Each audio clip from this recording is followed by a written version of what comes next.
Have you ever applied online and heard nothing back? I had a woman in my office once who said she had applied to a lot of jobs online, and so I just curiously asked her, well, how many? And when she said 120, I thought, whoa, that's a lot of jobs. And I asked her, how many have you heard back from? And she said, none. And I thought, well, there's got to be something wrong here then. When I looked at her resume and asked about the jobs she was applying for, it turns out that most of the positions she was putting applications in for were not a good fit. Now, I wish I could say that she was unique, but I've had that woman metaphorically in my office again and again and again. I can't tell you how many people I've talked to who've applied for 90, 100, 150 jobs and heard none to only a couple responses.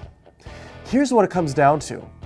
In my job at Seattle Pacific University, I have the privilege of talking to hiring managers and recruiters all the time. And one of the themes I consistently hear when I ask them, what advice would you give to job seekers is, don't apply online for a job that you're not a good fit for.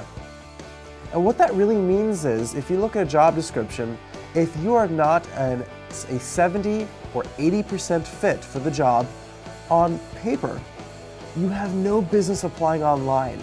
You can save yourself and the company time by not putting in your online application.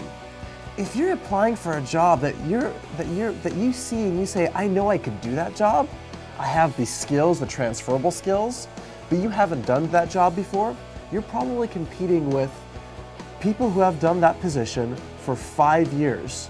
They are a perfect match for the job, and you're going to get skipped over and they're going to be interviewed. Well, what if I'm not a good fit for any of the jobs I'm applying for? What if I'm trying to get a job that's different than the skills I have? That's a great question. You can get those jobs, but you're probably not going to get them online. What it means is you need to start to learn how to master the fine art of networking. Look for one of the videos we have talking about how you can build your network and help it flourish, because that can get you in the door when your resume can't.